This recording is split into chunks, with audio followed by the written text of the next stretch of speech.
Well, Ken, what's another piece of advice maybe you could offer, professional or personal? Well, you know, the Bible says, whatever you do, do as unto the Lord. And my parents really took that verse to heart. Whatever you do, you're going to do well. You're going to do it in a first-class way, the best way you can possibly do. Put your best into everything.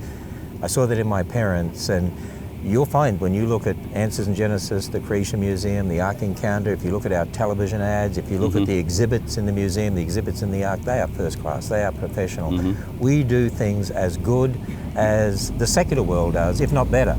In fact, we wanted to do things with a Hollywood quality, and I believe it is Hollywood quality, or even beyond Hollywood.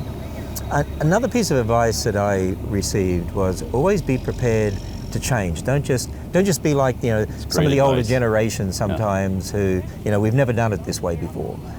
Always be prepared to change and to look at where the culture is at, to look at where the technology is at.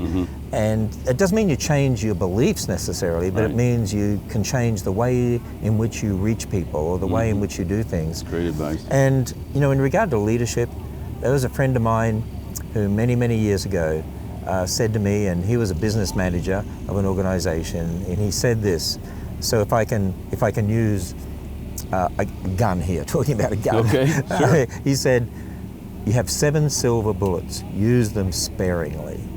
And I have really thought about that many times, so that, you know, when you've got a lot of different staff, and I always want my staff who are talented, they've been trained in particular areas, to let them be able to do what they can do best, always within the umbrella of the vision of the organization, but don't try to micromanage them. And even though you mightn't agree necessarily with certain ways, or you might think you'd rather done it a certain way, I always think, but is it really worth battling over this? I've got 7 silver bullets, use them sparingly. And so a lot of times, you know, I support them and let them go with that, even though I might have done it in a different way. Sometimes you have to learn too. Someone said to me, you know, sometimes you just got to let people make mistakes, and you go back and then you know, do some damage control, and they learn by that, and you'll learn by that. And so you've got to be prepared to do that.